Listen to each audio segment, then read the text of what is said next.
And now it is time for our next expert, Sylvia Becker Hill. I see you in the crowd, Sylvia. Welcome. Welcome. Thank you so much for inviting me here. I'm so excited to meet you all here. This is so amazing, the technology that this is possible during the pandemic, that you and I, that we can meet here today. I have goosebumps running up and down my body right now. I'm so honored to be able to join you here from the other side of the world. This is really wonderful.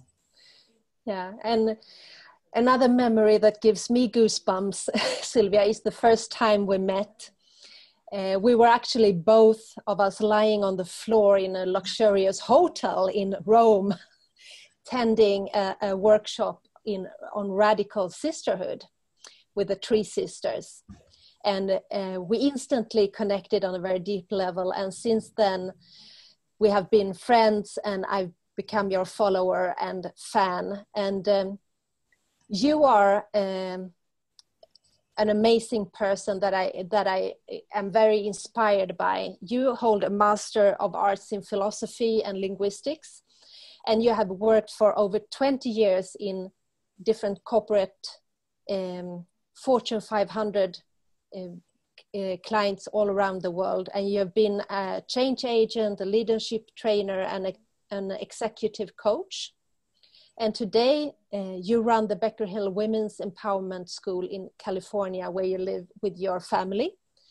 And you are a keynote speaker, podcaster, book lover, and a published author of the 12 leadership powers for successful women that you gave to me in that hotel room. And I read it, and I really, really like it. So tonight, you are going to give us the 5 keys to becoming a world-changing author, the new neuroscience-based approach to writing books. Wow, that's really amazing. And in the film that you posted on our event homepage, you were talking about 4 different kinds of authors. Can you please tell us a little bit more about which kind of authors you mean? Beautiful, yes. And the background story to the synchronicity when you approached me a few weeks ago to invite me here to speak here at your wonderful book fest was that literally in the same week, a few days before you, a woman, professional woman, executive in a different state here in the United States, approached me after a leadership conference where I spoke, and she wants to write a book since years, but felt blocked.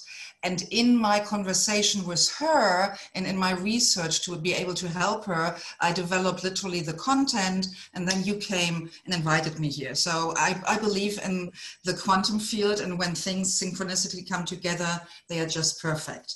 So the 4 groups I distinguished, and I sadly, because I don't have students working for me to gather all the statistics, so I can't give you the numbers. So it's now empirical research from the marketplace. So I give you estimates, but please don't nail me down on the numbers. So the biggest group of authors, and I assume it's nearly 90%, are the authors who sadly never get published, because they are hoping that through networking, personal connections, through luck, somehow from the sky, from heaven, falls the connection to a traditional publishing house, and they get discovered and they get published, and they only need to focus on writing the book, and everything else falls into their lap and is done by others. And that does happen, but it happens to such a tiny fraction of people, of authors, that sadly the majority of authors falling into this group will never get published. And that is so horrendous and horrible for me, because I know what that means. If your message, your message stays stuck inside yourself, even if you write it, but you're not sharing it, it's like spiritual constipation. It leads to depression, to doubting ourselves. It's just, it's painful. It's absolutely horrible.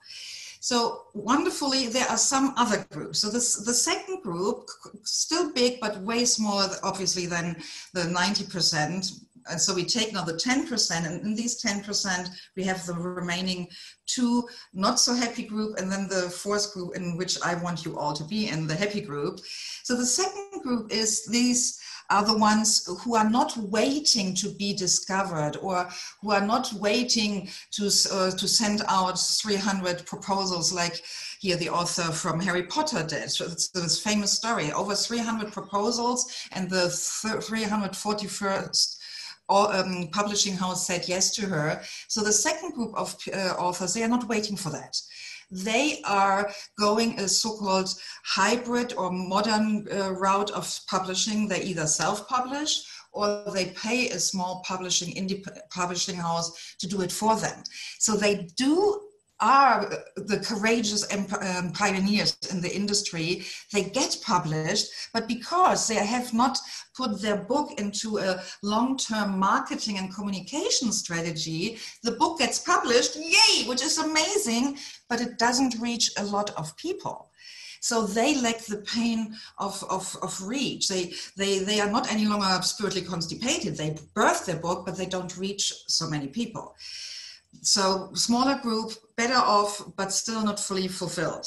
And the third group are those who work with the right publishing path, self-publish or small group, or even lucky are discovered, but they don't put their book into an overall strategy for their whole business and life. So it's a bit like throwing spaghettis against the wall. So the book is wonderful. They are happy when they finally have the print in hand. I mean, this is such a miraculous moment. I will never forget that, how I had tears running down my face when I opened the first package from the printer, and holding your own book. It's like holding your baby for the very first time. It's amazing. So these people, they still sense a lack of misalignment where things are not coming together. They have a certain reach, but it's somehow disconnected from their overall life design or business design.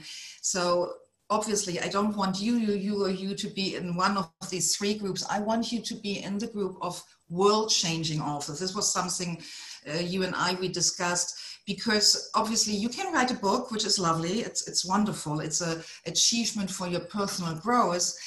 But if it's not changing people's mind or emotions or state or the world, if it doesn't make a difference, it's a nice effort, but not really world-changing, right? So I'm inspired to empower you to be a world-changing author, because I believe then you are in alignment with your soul's purpose, with your highest talents, with your genius, and that brings the biggest and deepest fulfillment. And I also believe long-term, excuse me, the biggest financial success. So the whole book fest here is about that, so that you become a successful, happy, world-changing author. I'm so grateful for you putting this here together, my dear. This is so awesome. Wow, thank you, and a ho to that. So, and what are the 5 keys you're talking about, and how are they really based in neuroscience? I mean, which will help our audience to become authors in that very group that you mentioned, the group 4? So I hope, beloved listener, viewers here, you already took a few notes, because they were already slightly hidden in the 4 groups I gave you. So when I talked about the groups and the pain and their lack of alignment, etc., that was more on a visible, tangible, practical level. What I'm doing now is I will go with you a bit on an internal journey, and I invite you to follow along even with your body. Let me grab my brain model here behind me. So from a neuroscience perspective, and I assume most of you know that because neuroscience became so popular in the last 15 to 20 years, and so many books are published. So I assume you all recognize this is our beloved brain. This here is the neocortex. So please raise your right hand and touch your forehead so that you are really present to what I'm talking about.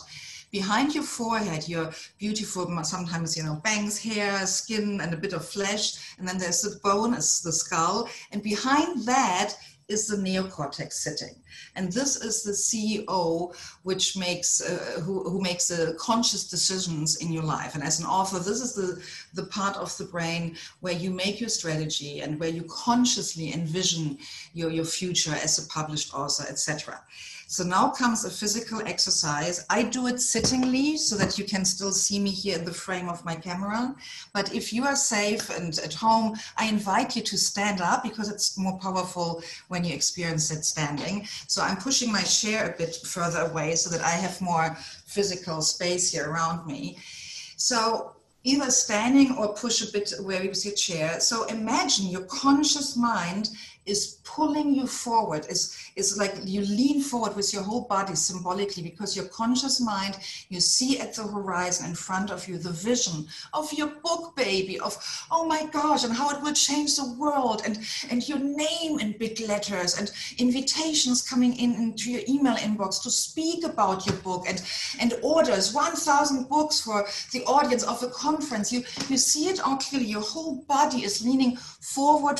You are longing to go there, to reach that vision. So that's like the conscious mind. But our brain has in the back and lower parts a huge, much bigger, more powerful part, which is the subconscious mind, where we have all our fears and emotions and old stories and failures and da-di-da-di-da. So the rest of your body, especially your gut, your belly, your hips, your butt, your legs, everything is pulling backward. Everything is pulling backwards to keep you safe in the past. So what happens when your head pulls forward, but the back is all pulling backwards? I mean, I'm having here, my chair has wheels, so this is why I'm looking now so funny. If you are standing, be careful that you're not toppling over, because when the conscious mind is pulling you forward to your vision, but everything else is pulling you back, you fall on your nose. You hurt yourself. It's not working. So the key concept I need you to take away from our conversation here, which is the foundation for the 5 keys I'm going to give you, is that you, as an aspiring, successful, world-changing author, you have to work internally, and that's work. For me, that was more work than literally writing the book. You have to align your conscious mind with the rest of your brain, your subconscious mind. And I'm giving you now 5 keys how to do that. If you don't do that, you can consciously do everything right, but when your whole subconscious mind is holding you back, pulling you back into the past to keep you safe, then it will not work. You might even publish a book, but it will be with the wrong title or the wrong messaging or the wrong publisher or whatever. Things will not work out, or they are so exhausting and so much hard work because you're pushing through the resistance of your subconscious mind that you end up burned out. And believe me, here living in California, I know so many superficially looking successful, superficially happy people who are secretly completely burned out and close to literally energetically dying because the effort to produce that success was just inhumane, was just not sustainable. And that is not what we are here about. So, ready? Please show me. I want to know if you're still with me. Show me by your hands. Wait, 5. We're going into the 5 keys. Can I see your hands? Awesome. By the way, I'm from Germany. I was not always this kind of extrovert, self-expressed. This is what 14 years living in the United States and intense self-liberation is doing with me. Now I can do all these quirky things here live on camera, and I'm happy and feel free to do that. But I tell you, don't underestimate the amount of work behind that. So, key number 1, I mentioned that. When you listen really carefully, everything I'm saying, I'm seeding it multiple times before I say it, so that your brain is awake and captures it and remembers it, because repetition is key. So key number 1 is, drum rolls, safety. Safety, safety, safety. If you don't feel safe becoming a published author, if you are worried about what your family thinks, your spouse thinks, your friend thinks, especially for women, oh my gosh, all my girlfriends might be jealous and then I lose them. Or if you fear the visibility, oh my gosh, and I have to speak in public, then I become visible. So if you don't feel safe publishing a book, then your subconscious mind, with its loyalty and commitment to keep you safe, will do everything in its power to stop you from publishing the book. So the first step is, and obviously time-wise here, we can't do this here for all of you, but please write down, and something simple you can do is journal about every kind of fear you can think of. And they are most of the time falling into categories. The fear of failure. What happens if you ask yourself, what will happen if I don't publish my book? How will I feel? And write it all out. And also the second category is the fear of success. Oh my gosh, what will happen if I'm successful? Will I lose my spouse or my friends? Or will I need to step out into visibility? Will I need to be interviewed or start a podcast? And I don't want to do that. So these are the main two categories, and we all are very creative as authors. You probably have a few other very unique, crazy fears.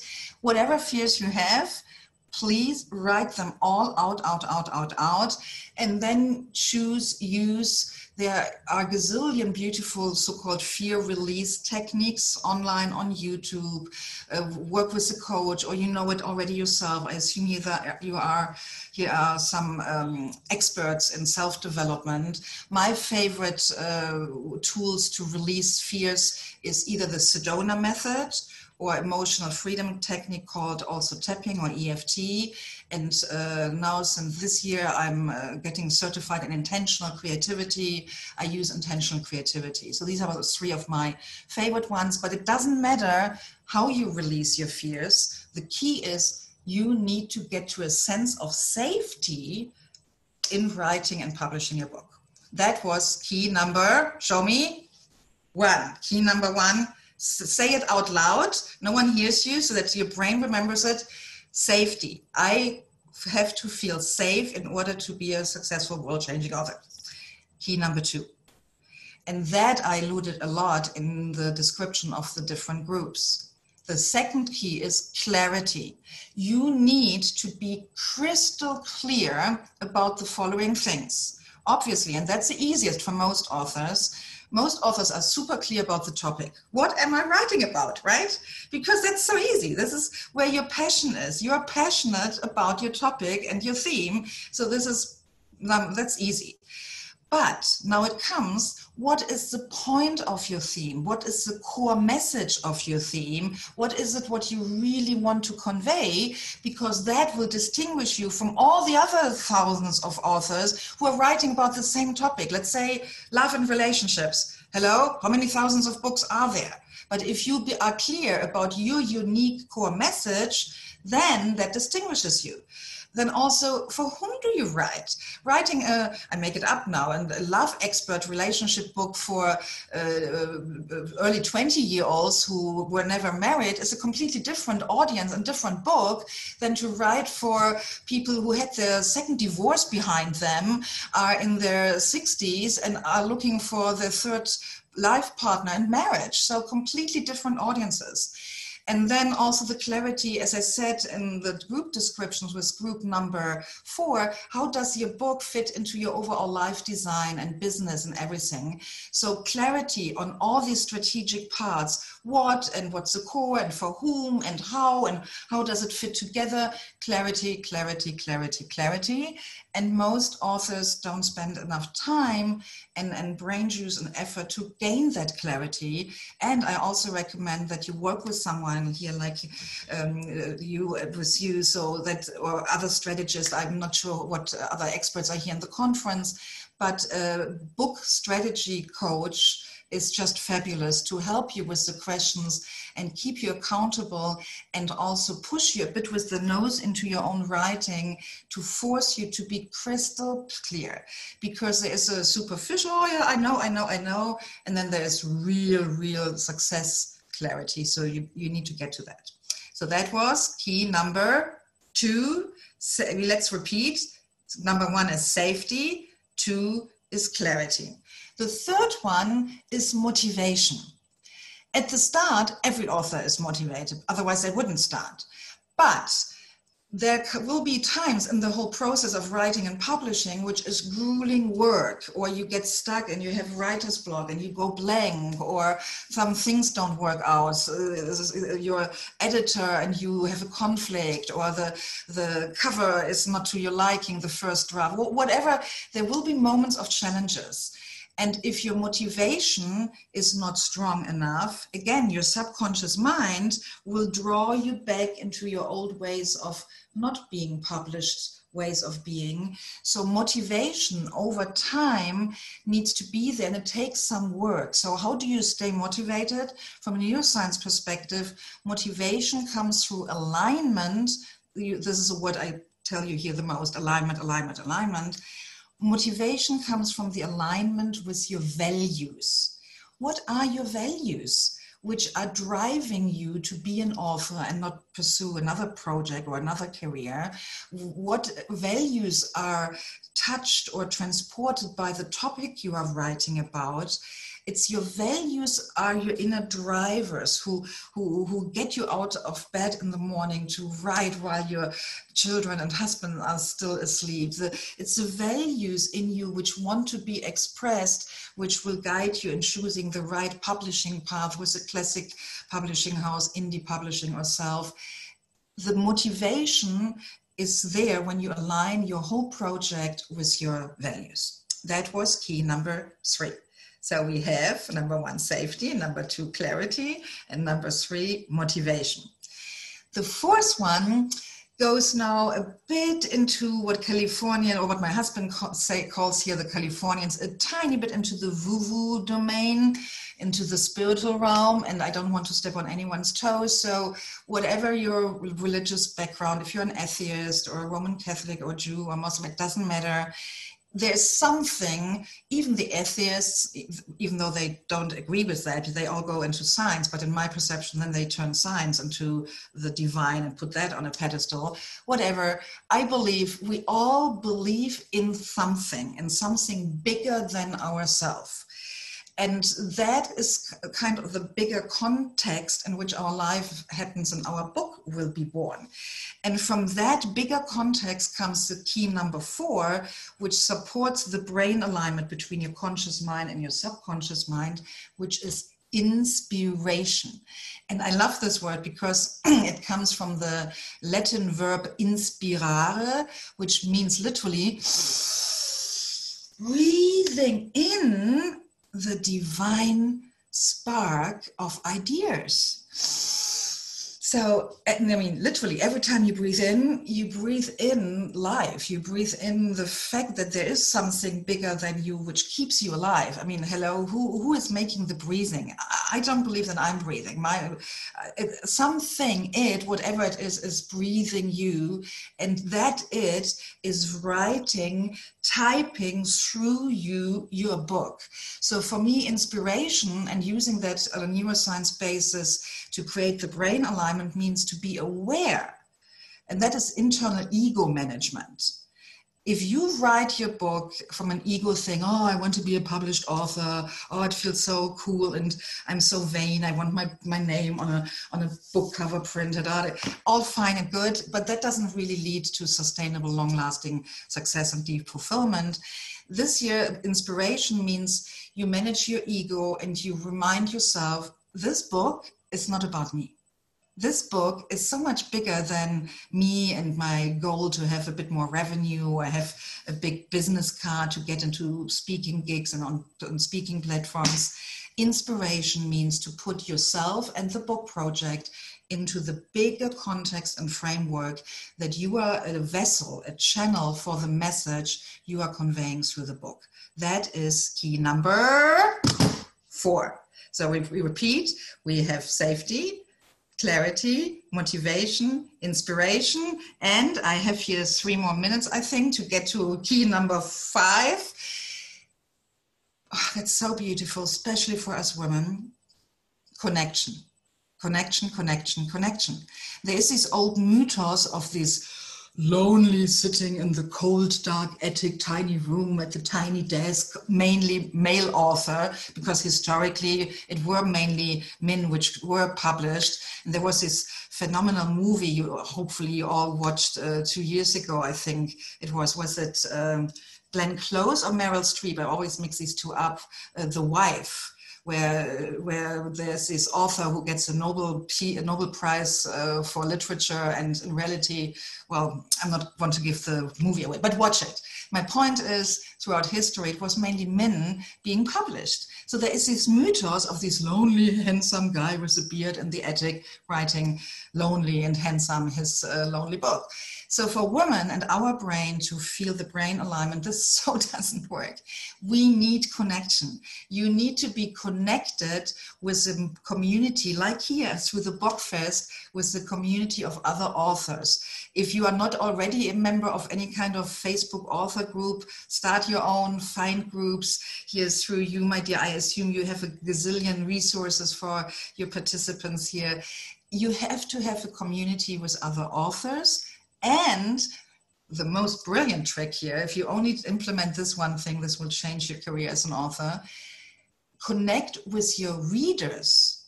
Connect with your readers right from the start. Start your own Facebook group and Facebook page for your book, even before it's written, and collect your tribe, your readers, and share your process.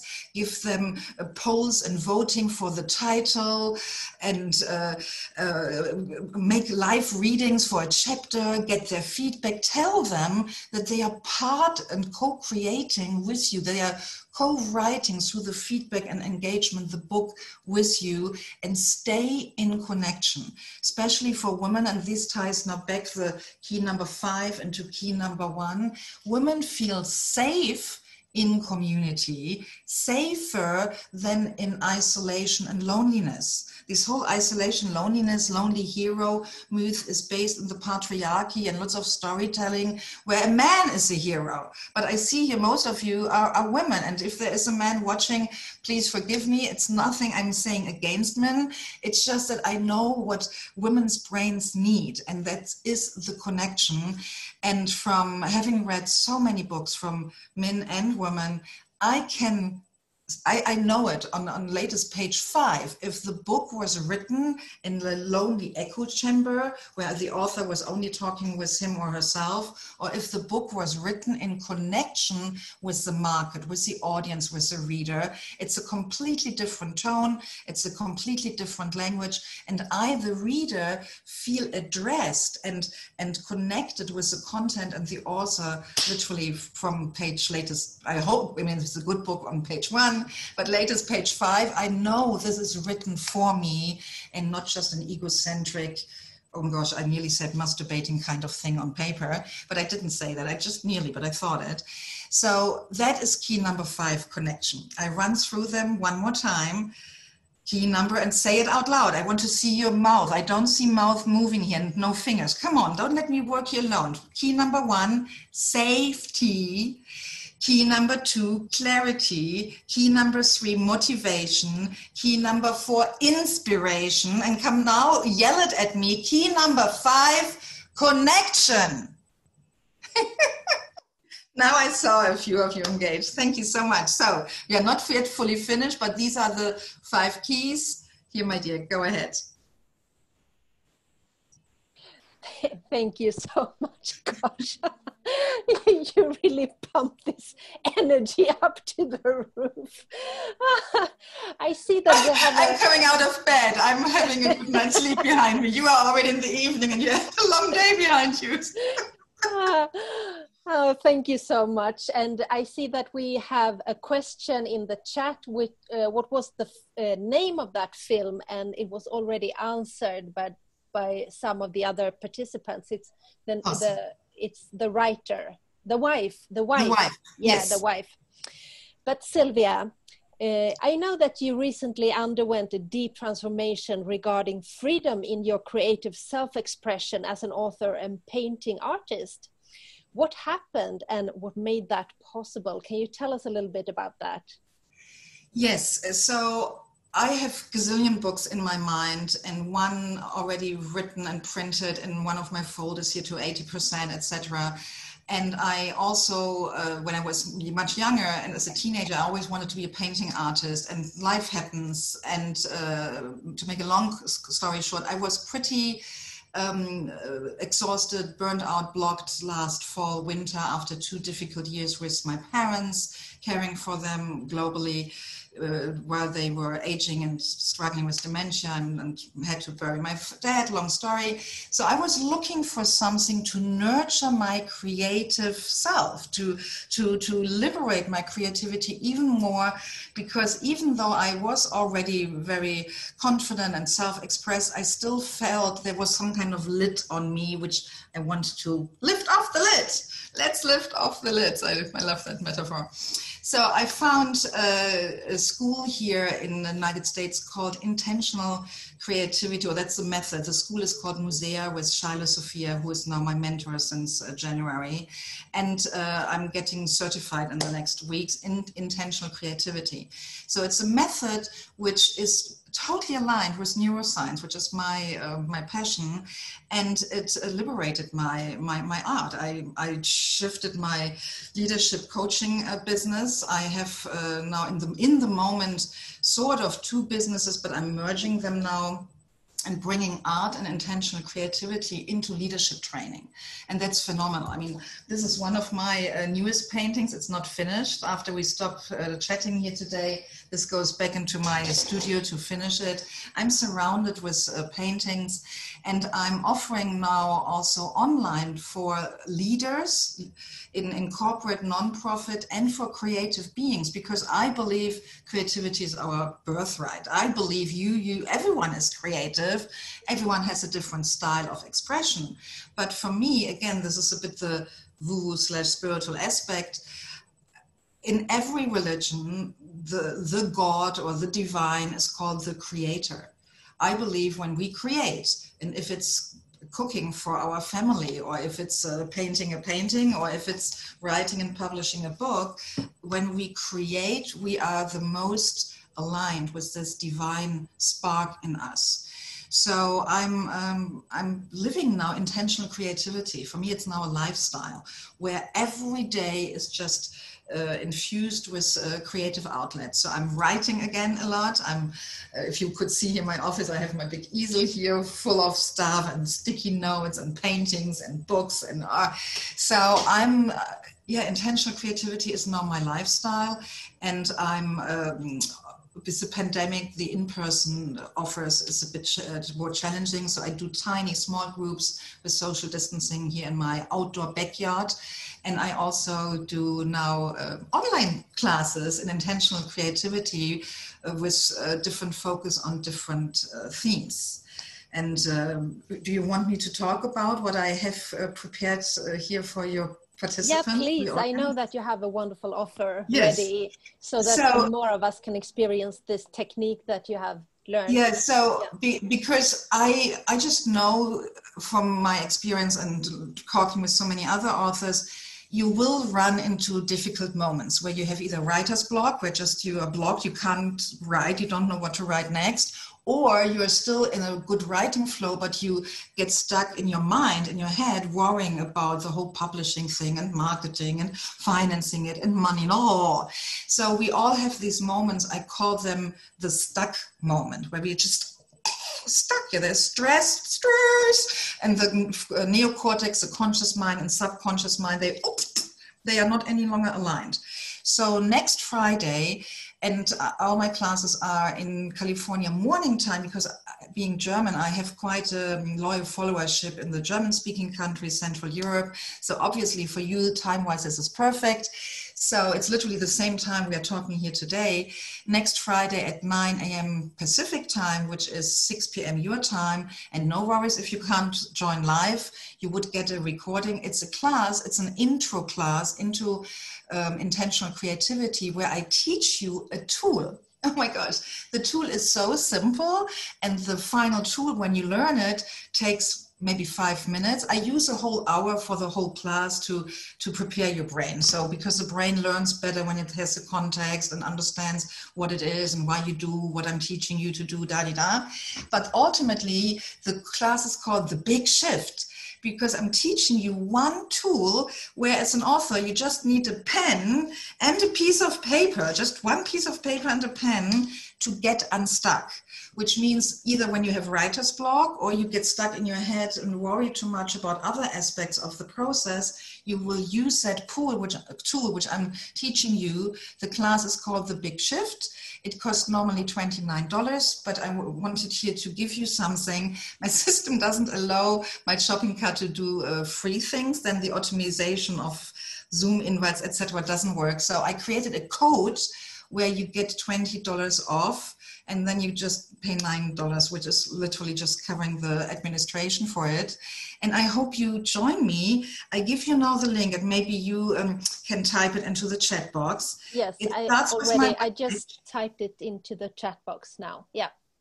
Awesome, awesome. So sylviabeckerhill.com/the big shift. That's the link to the class where it's explained the details. And then there's a button which says sign me up or something, or enroll me, or let me pay or something. And when you click on that, it opens the normal template where you put in your credit card. And there is one tiny box, it says coupon or code. And there you put in, I give you now the code, which is for you. My clients pay the $29. This is the code for you. It's big, B-I-G, capitalized, big B, big I, big G, 20. Because you are joining the Big Shift class, but you pay $20 less. So big 20 is the code. And then you see on the screen that the $29, it changes to $9. If you don't see the change, then something happened, then wait with the payment or refresh the page or something. You need to see the shift from 29 to 9. And I hope to see some of you next Friday. And if you, as I said, if you can't join live, you get the replay and can watch it again and again. But I tell you, it's so simple. And that's the crazy thing. I could give just the tool in maybe 7 minutes or so, or 10 minutes. But that is, again, neuroscience. The challenge is, I believe the most powerful and wisest things are simple. But our ego is always so arrogant, and it doesn't respect simple things. So I literally add the other 40 minutes of teaching to prepare your brains that you not only understand the tool, but that you use it. I use it now daily whenever I feel emotionally, mentally off or stuck or can't paint or can't write. I use it every day. And that is my goal for you, that you have this amazing magic wand, a pen in your life to create this. For me, this is magic. When I feel depressed, horrible, stuck, afraid, have an anxiety intake, and then I do something with a pen for 2-3 minutes, and I'm completely unstuck and in flow and inspired and happy. That for me is magic, and you will get this. I can guarantee that next Friday or whenever you watch it.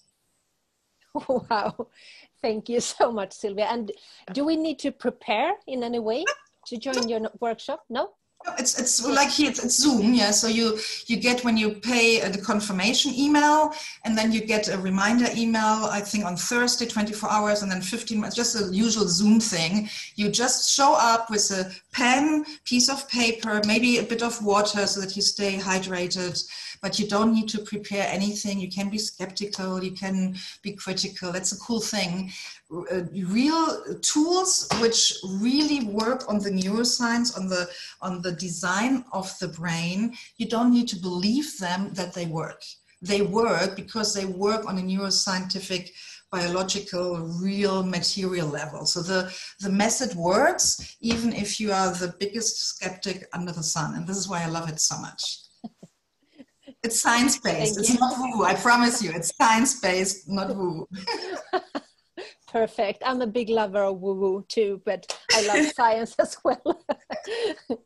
So thank you for that. And now we have still like 15-20 minutes if there are people who want to talk to you or ask you something, or please, yes. Please do ask me about my book or the process or anything. Please do so. And just, we are such a small group. I think you can just unmute yourself, wave. How would you like to do it, my dear?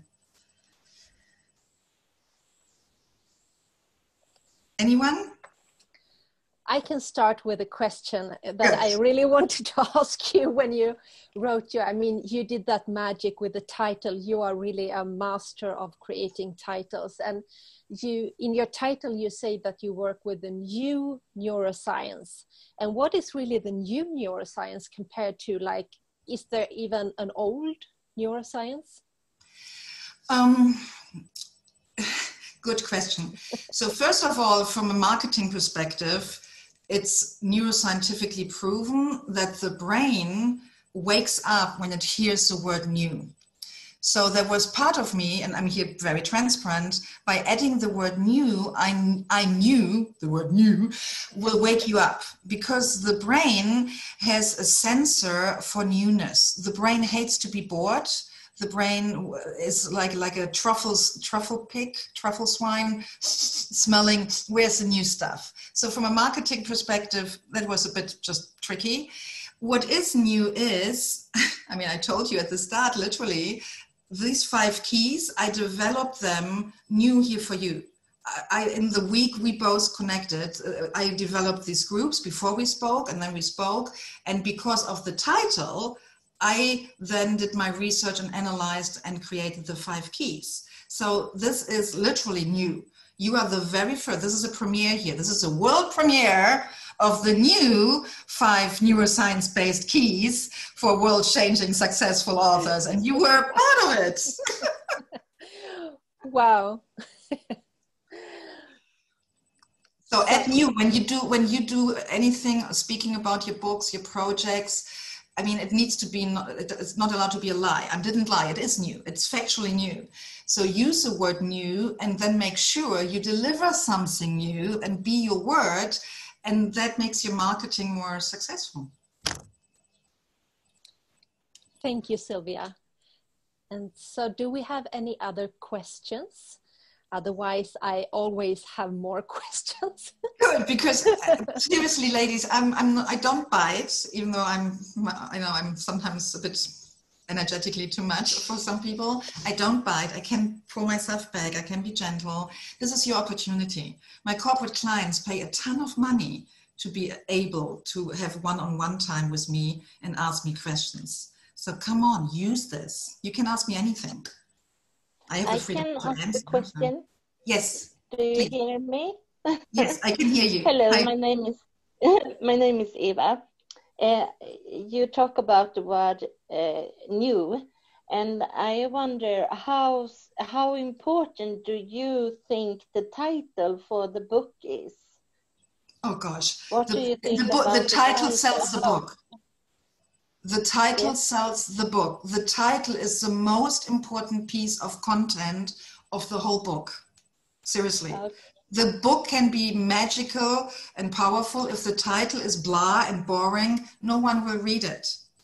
And also, if you want to go with a publishing house, boring title, I mean, do research about your title, Google keywords, and as I said, use the connection with your readers tribe to have a poll and have variations, slight switch of 1 or 2 words, have variations of your favorite titles, and let your ideal audience vote which title they like the most and which would make them spend money on buying it, because you don't want to give it all away for free.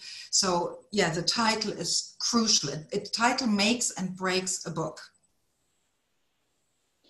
Because I'm a spontaneous, the first thing that's always come to me is the title. And I think it's a little bit funny because I can get so many titles, and because I get a feeling that I like the words and I like the title, and then the story coming, even if I have a story in my head, but it's not in my brain, it's not so important as the title is. So first of all, congratulations that you have a very productive, creative brain. That is so wonderful. That's a gift. A lot of people don't have that and would envy you. So what I use is I have an iPhone. I have a simple recording app. Most smartphones have a recording app. So when I have these bursts of titles or taglines, even I have them often while I drive, but I always drive, my phone is plugged in with loudspeaker. I drive with my hands on my wheel and I speak titles, taglines and my thoughts about it and ideas into the app of the recording. And then I listen to it back home. Then I take notes and work with it. Not every title and tagline which comes to your mind is worth a book, but it's maybe worth an article on LinkedIn or your Facebook business page, or it might be a little ebook, or it might be just a post, or it might be a Facebook Live video. So titles and taglines are selling all your content. And it doesn't need to always be the big book. But to sell a book, you need other content which is leading into the book. And this could be articles, podcast episodes, Facebook Lives, Instagram stories, social media posts. All these things are mini content pieces which give people a taste of your voice as an author and your style. And so, yes, collect all your titles, all your taglines, and just don't be attached to them. Some are just like, like birds flying through our brain, but that doesn't mean they stay with us and are worth staying with us. So don't be attached, yeah? Dance with them, follow your intuition, and use the good ones, toss the rest, and definitely for the big projects, stay connected with your audience and get feedback and make a poll. In the past, I was very bad with titles because I have 2 university degrees. My language was very academic, very heavy. I loved Latin, long, complicated words. Somehow my ego felt a bit arrogant and cool when I knew a word no one else knows. But hell, how can I sell anything when the name is cryptic and no one understands the title, right? So that was just a stupid, arrogant phase in my life where I was just, getting hyped up about cool words. And the best titles, also Google bestseller titles, the best titles of bestseller books, they are simple, they are quirky, they are using colloquial words the readers are using or reacting to. And I had to make this big shift from academic, no one understands me language to learning. Also, English is not my mother language. So for me, it was a long journey to get to the point that I can talk with you, my dear, and have a title for our speech like that. There's decades of work before that to get to that point. Then I don't need to be worried because I always get the title in my head at first. Then I can work at the text later. Absolutely. It's a bit like with babies. Babies get conceived with a sperm and an egg cell. So there's a conception moment. So a title and a tagline is a bit like the sperm and the egg, and it's a conception moment. Ooh! But not every conception leads to a happily born, healthy baby, sadly, right? There are lots of, I had experienced miscarriages, right? So the same with titles and taglines. You maybe start writing and then you realize, no, that's not it. And you abort the project, right? So I know it's a bit of a rude metaphor, but this is creativity, yeah? The creative process of, I am a mother of 2 healthy boys and I had 3 miscarriages. It's a creative process. If I'm giving birth to a painting or a book or a real baby, sure, there are some differences, but ultimately in the essence, it's a creative process. Thank you, yes, I think I fall in love with the titles when they come. It's a relationship that makes at once. Yeah, instantly in love. Yes, so. And this is beautiful for all of you. You need to have love for your project, and it's a very fine line between love and attachment. So love it, but don't be attached to it because it's not about you. Remember, I talked about the inspiration and the ego management. Your baby is not yours. Like a mother, I'm learning now with my older teenagers to let them free and have their own wings. Your projects are like that too. Don't get attached. and they are yours to bring into the world, and then they start to have their own life. So love them without attachment. Thank you, Eva. Yes. Thank you. Yes, Nina? Nina, yeah, that's my company name. So my name is Marie. So I have a question, or maybe more of a reflection, and I would like to hear your opinion on that. So I've been writing for many, many years, and by now I have one book that is like a romance that I've been sending to different publishers, but I have got a no from all of them so far. And I also have a true story of my life that did some self-publishing. So I have 10 like physical books of that. And then I kind of, again about the motivation and I'm like a little bit stranded now. So I'm now in the middle of no writing at all. So how do you think, what could be a good way to take the next step or go forward? Should I go inward? Definitely come to my big shift workshop so that you get unstuck. Yeah. Because I published my first book here 4 years ago when I was 49, I think, 49, just around my 50th birthday. And for decades, I had books in my head. So my point is, I don't want you to stop birthing what wants to come through you. And getting no's from publishing houses is painful. I mean, it's like, you love your baby and you show your baby to the world and people say, oh no, I turn around and don't want to look at it. It's painful. It hurts. And your brain, obviously, our brain, especially our ego, is committed to protect us from pain. So if it's too painful to move forward with the writing as an author, well, then you drop it and don't do it. So you need lots of self-compassion for yourself and love yourself for your resilience and your commitment to be an author. And if you don't find the right publishing house for your love romance book, publish it yourself. If you have in the moment not a lot of resources, that's a good news for all of us here. Thanks to the internet, thanks to technology and app development, it is now possible for nearly completely free to publish a lovely, if it's even an ebook. There are stories of successful bestsellers who got bought by established publishing houses after they were self-published and available as an ebook. If you produce your love novel as an ebook and you have a Facebook platform and Instagram and you have a followership and they love your book, then you have a so-called platform. And this is now a new game in the publishing industry. In the past, we had no internet. Social media was not existing, so the publisher did all the marketing. Now, with the growing numbers of books and all these online possibilities, publishing houses are choosing the authors, and here it comes. This is now painful to hear. They don't choose your book because of the quality of your book. They choose the book depending on the size of your platform. If you have a big platform, which means high numbers on Facebook, Instagram, LinkedIn, whatever your target audience is, then you are attractive for a publishing house. And if the content is not perfect, well, they have anyway an internal editor who will help you and massage the book and sizzle it and make it better. Right now, the platform, that is the big thing. Sadly, with the big publishing houses. Here, I see the question here for Josephine, do you agree? And I want to hear that too.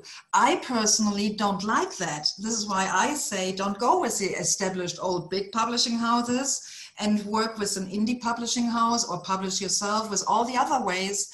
I find them for us women just more empowering.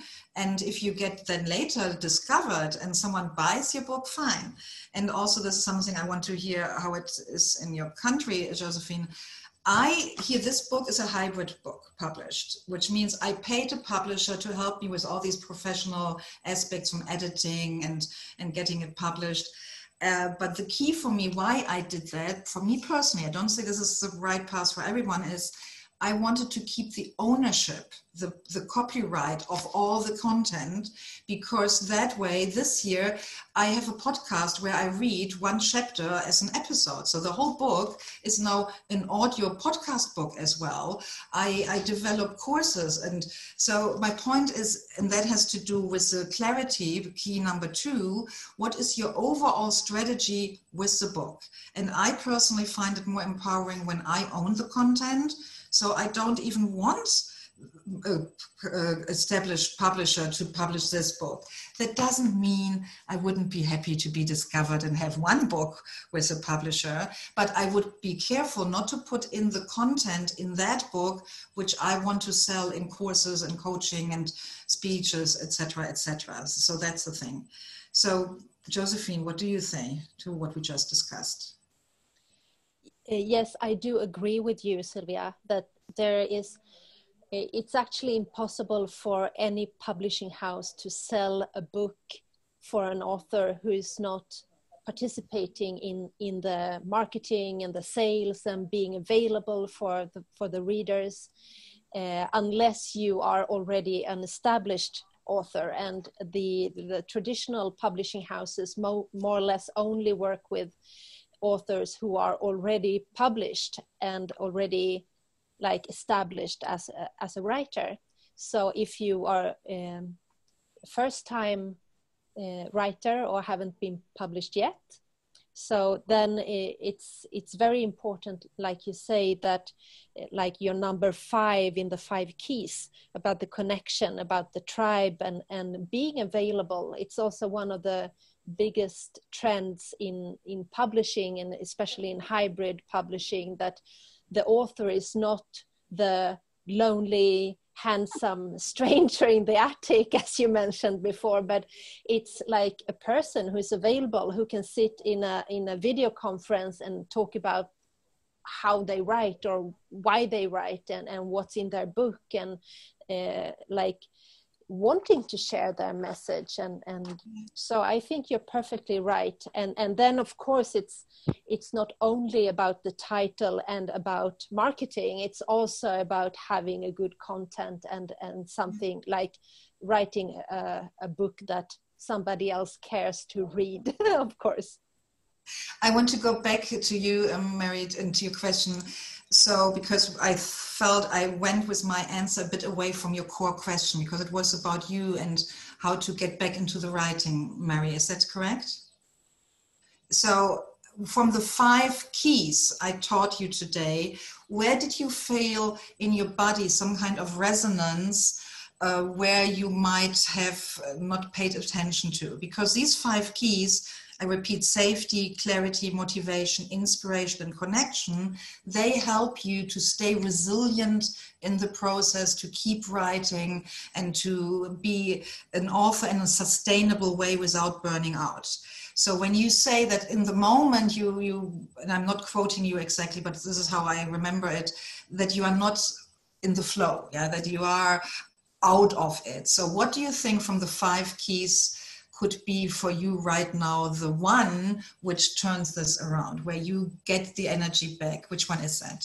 I think thank you for challenging me on that. I think it's actually clarity, and I think it's due that I'm doing 2 quite different things at the same time. So maybe that's my takeaway from this, that I need to go back and focus on one thing at a time, because it's so different. So, yeah. I just got chills when you started talking about the clarity and doing 2 things. That's it. You got it. That's you.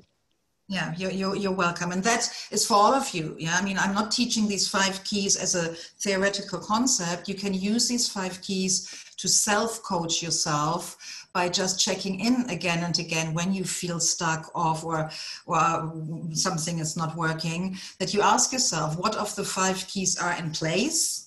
And which of the 5 keys is weak right now? I forgot or didn't give enough attention. Maybe it's only one, or maybe it's a few. So thank you for allowing me here this mini coaching. That was awesome.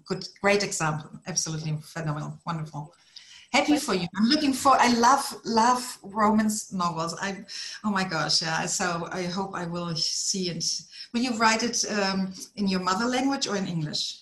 in my mother language. But I'm thinking about that as well, hearing like the first thing that we had today about Amazon, and thinking about that is, I mean, English should be quite a good language to use going on Amazon, even if Amazon is coming to Sweden. So that is something that I would like to think about as well.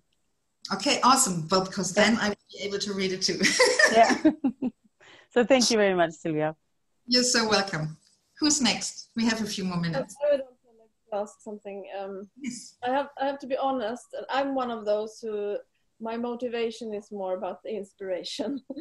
And your motivation is what? I didn't hear the second half of the sentence. My motivation is more about the inspiration, and unfortunately those two don't come hand in hand.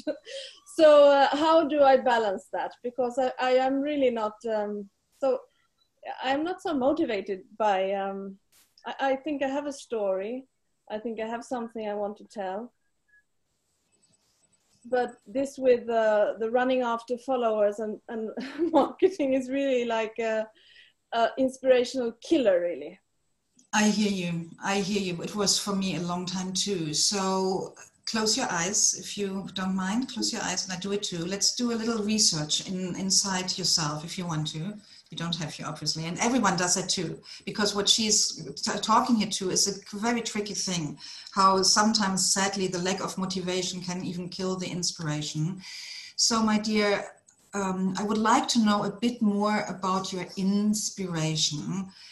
Please connect inside your body, and you all follow along and do it with your own book project.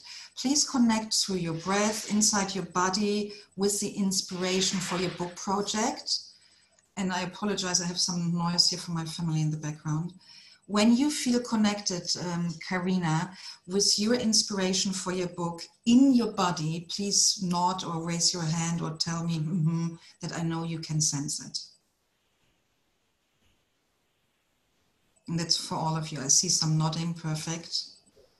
Because inspiration is something which sits in our body. It's tangible, it's a kinesthetic sensation, it's a knowing, it has even a space. For some people it's in their chest, heart area, some it's more in the gut, solar plexus, some it's a filling of the whole head. I mean, it can be even in your right toe. Karina, where's your inspiration? Yeah. Beautiful. Oh, your voice dropped. Can you sense that? You dropped in. Beautiful. So from the connection with that space, if you like, you can even put your hand on the space in your body where the inspiration is sitting, and everyone else do the same if you want to. From that connection, please tell me in 1, 2, 3 sentences, very simple. This is not an elevator pitch or sales pitch, but honestly, what is your inspiration? What is the core message you feel called to bring into the world? What is that?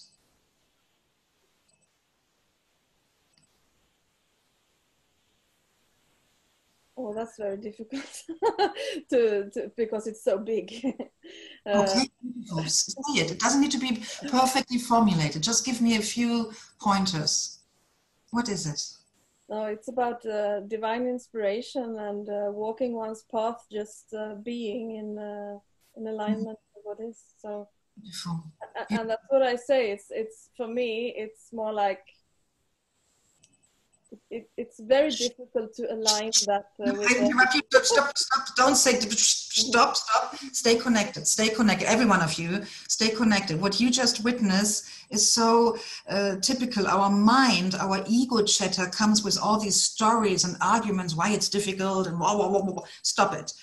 Karina, the key for you is key number 5, connection, is to stay connected with your inspiration. And right now, and obviously I can't coach you here in further depths, but just one tiny more step, stay connected with your inspiration through your body and maybe even with your hand on the space, and ask, and this is a practice you all can do.